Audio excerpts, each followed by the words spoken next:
जय हिंद, जय भारत।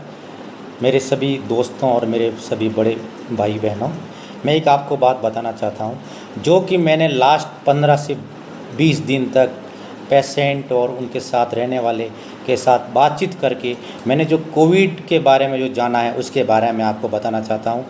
जो मैंने ग्राउंड में मैंने कोविड पेशेंटों से बात करके लास्ट 2 मई से मैं उनके साथ बातचीत करके उनके परिवार वालों से बातचीत करके जो मैंने जाना है और इस बार ये क्रिटिकल कंडीशन क्यों हुई है इसके बारे में आपको थोड़ा उजागर करना चाहता हूँ, शायद आपके जीवन में वो काम आ सके। पहली बात, इस बार क्रिटिकल कंडीशन क्यों हुई। सबसे पहले जब ये अप्रैल के महीने में जब आया तो पेशेंट खुद मानने को तैयार नहीं था कि मुझे कोविड है। वो समझा कि मुझे हवा की वजह से या मैं कूलर के नीचे सो गया या पंखे के नीचे सो गया, उसकी वजह से मुझे सर्दी जुकाम हो गया। वो खुद मानने के लिए तैयार नहीं हुआ। सबसे बड़ी गलती उसकी ये थी। उसके बाद वो दूसरों के साथ, अपने घर के या परिवार के साथ या दोस्तों के साथ रह रहा था, उससे और ये बढ़ता गया। अगली प्रॉब्लम क्या हुई कि इस बार जो गांव के अंदर बैठा हुआ डॉक्टर, झोला छाप डॉक्टर, वो वैक्सीनेट था, वैक्सीन लगाया हुआ था, इसलिए वो सारे पेशेंट को अटेंड कर रहा था। ये पिछली बार इतना क्यों इफेक्टेड नहीं हुआ, क्योंकि उस टाइम इन्होंने कोई वैक्सीन नहीं लगा हुआ था और ये किसी पेशेंट को हाथ नहीं लगा रहे थे। इसलिए हम लोग बड़े अच्छे, या अगर कोई ज़्यादा प्रॉब्लम हो रही थी तो वो बड़े हॉस्पिटल में जा रहा था या फिर अपना घर में ही आइसोलेशन रह के ठीक हो रहा था, इसलिए ज़्यादा इफेक्ट नहीं हो रहा। इस बार इन लोगों ने अपना वैक्सीन लगाया हुआ था, इसलिए सारे पेशेंट को अटेंड कर रहे थे और वो सीधा कोई इंजेक्शन लगा रहा था, अपनी मर्ज़ी से वो दवाई दे रहे थे, प्रयोग कर रहे थे। इसलिए पेशेंट की क्रिटिकल कंडीशन हो रही थी। क्यों उनको ये उन्होंने किसी भी पेशेंट को ये नहीं बताया कि तुम कोविड हो। किसी को बोला तुम्हें निमोनिया है, किसी को बोला पीलिया है, तुम्हें कुछ ये प्रॉब्लम है, और वो इंजेक्शन ठोकते गए और वो लास्ट में क्रिटिकल कंडीशन हो रहा था। तब पेशेंट भाग के हॉस्पिटल में आ रहा था और 1 या 2 दिन के बाद वो अपना जीवन समाप्त कर दे रहा था, समाप्त हो जा रहा था उनका। क्योंकि ये प्रॉब्लम इस बार गाँव में जो बैठे हुए डॉक्टरों की वजह से थी। 101% मैंने जो पेशेंटों से बात करी है, मैं प्रूफ के साथ बोल सकता हूँ। अगली प्रॉब्लम, सारे लोग प्राइवेट हॉस्पिटल की तरफ भाग रहे थे। कुछ लोग, मान लो गवर्नमेंट में नहीं मिल रहे, प्राइवेट हॉस्पिटल के पास इस बार कोई भी कोविड के रिलेटेड सप्लाई नहीं थी। वो आपके ऊपर प्रयोग कर रहे थे, उनके पास ऑक्सीजन भी नहीं थी और इतना पैसा चार्ज कर रहे थे। जब पेशेंट 5 से 10 लाख रुपए जब उसका चार्ज हो रहा था, जब उसका ख़त्म हो जा रहा था, आप किसी पेशेंट्स के, उनके परिवार वालों से मैंने जो बात किया यही बता रहे थे, कोई ऑनलाइन पेमेंट नहीं ले रहा था, कोई चेक से पेमेंट नहीं ले रहा था, सब सारे कैश ले रहे थे हॉस्पिटल वाले और बता रहे थे कि ये दवाई 20,000 की, ये 5,000 का इंजेक्शन, ये 10,000 का इंजेक्शन। आज तक किसी भी डॉक्टर से बात कर लीजिए, कोई भी कोविड से रिलेटेड दवाई 500 रुपये से ज़्यादा नहीं है, रेमडेसिविर को छोड़ के। तो वो क्यों इतना चार्ज कर रहे थे, आई डोंट नो।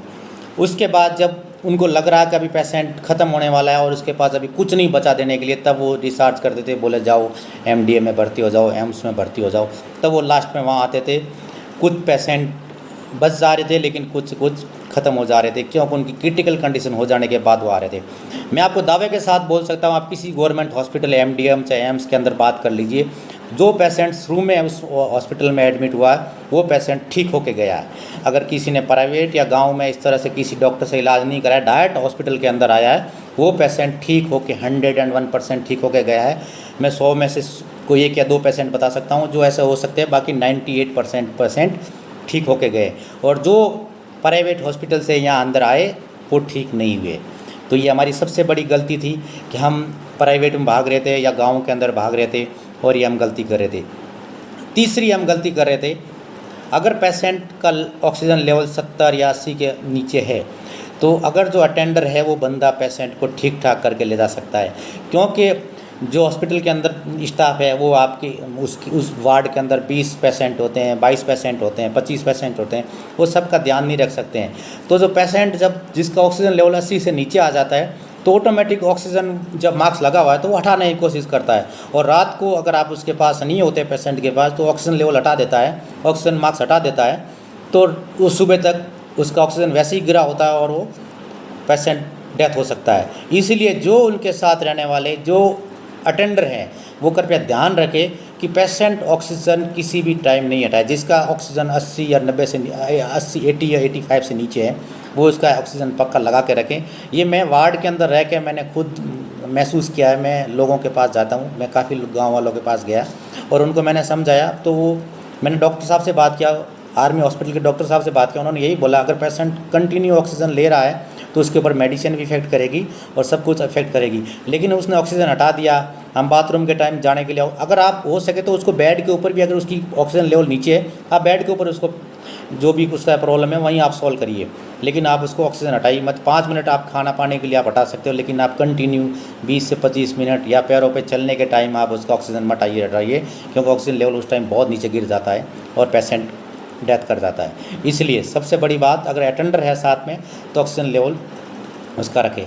और एक और मैं आपको बोलना चाहता हूँ, आप प्लीज़ अगर आपको नॉर्मल भी प्रॉब्लम है, आप किसी भी प्राइवेट किसी भी डॉक्टर के पास मत भागिए। वो आपको ऐसे इतने खतरनाक डोज देता है, 1500 रुपये के इंजेक्शन देता है कि आपका शरीर उसको मानने के लिए तैयार नहीं होता, आपका और क्रिटिकल कंडीशन हो जा रही है। आप सीधा ओपीडी में जाइए, एम्स में जाइए, एमडीएम में जाइए, ओपीडी में जाइए, कोई भीड़ नहीं रहती है, आप दवाई लेकर आइए, फ्री दवाई है। आज के टाइम में कोविड की मेडिसिन जो कोविड के इफेक्टेड दवाई है वो गवर्नमेंट में सप्लाई है, किसी भी प्राइवेट के अंदर सप्लाई नहीं है। वो सिर्फ आपके ऊपर प्रयोग कर रहे हैं, ये दवाई दे दिया, इससे ठीक नहीं हो रहा, आप नेक्स्ट टाइम आइए, दूसरी दवाई आपको दे देगा।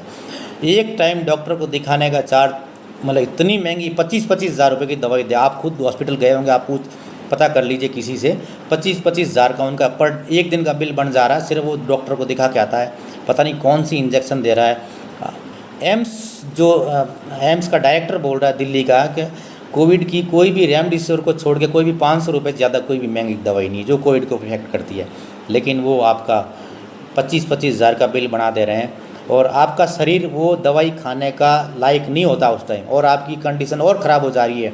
आपका सीटी स्कैन स्कोर अगर 14, 12, 13 है और आप डॉक्टर के पास जा रहे हो, और आपको मैं उन किसी का नाम नहीं लूँगा, मैंने डॉक्टर जो उनकी हालत देखी है, 14-12 सीटी स्कोर था और 3 दिन उनकी दवाई खाई, उनका सीटी स्कोर 20 से 22 हो गया, क्रिटिकल कंडीशन में आ गया पेशेंट। प्लीज़ ऐसा मत करिए, आप ओपीडी में जाइए, वो डॉक्टर को दिखाइए, आपको नॉर्मल दवाई है वो लीजिए। अगर कोई ज़्यादा प्रॉब्लम आप एडमिट होइए, अभी कोई पेशेंट कोई बेड की प्रॉब्लम नहीं है, कोई कुछ भी प्रॉब्लम नहीं। अगर किसी को कोई हेल्प चाहिए मेरी तरफ से, मैं फ्री ऑफ कॉस्ट मैं आपका हेल्प करने के लिए तैयार हूँ। मेरी गाड़ी में ऑक्सीजन सिलेंडर लगा हुआ है, अगर किसी को ऑक्सीजन की प्रॉब्लम है मैं गाड़ी लेके आऊँगा। कोई मैं आपसे कोई पैसा या इस तरह का मुझे नहीं चाहिए, आप मेरे गाड़ी का इस्तेमाल कर सकते हैं। मैं आपको एडमिट ला के कराऊँगा, चाहे किसी भी, मैंने पहले मेरे पास सारे हॉस्पिटल के रिसेप्शन के नंबर हैं गवर्नमेंट हॉस्पिटल के, मैं आपको सभी हॉस्पिटल, किसी भी हॉस्पिटल में जहाँ बेड खाली होगा मैं आपको एडमिट कराऊँगा। प्लीज़ आपसे एक बार जो मेरा ये वीडियो सुन रहा है, आप प्लीज़ जो जोधपुर के रहने वाले हैं, मैं बाहर की बात नहीं कर रहा हूँ, जोधपुर के रहने वाले हैं, आप अपने आप को बचाइए, अपने परिवार को बचाइए। अगर किसी को भी प्रॉब्लम है आप मुझे किसी भी टाइम एनी टाइम, मेरा नंबर है 9466 709390। एक बार अगर सुनिए, 9466 709390। थैंक यू, जय हिंद, जय भारत। अगर मेरी आपको कोई हेल्प चाहिए तो मैं आपके लिए एट ए टाइम तैयार हूँ, जब तक मेरी छुट्टी है। जय हिंद, जय भारत।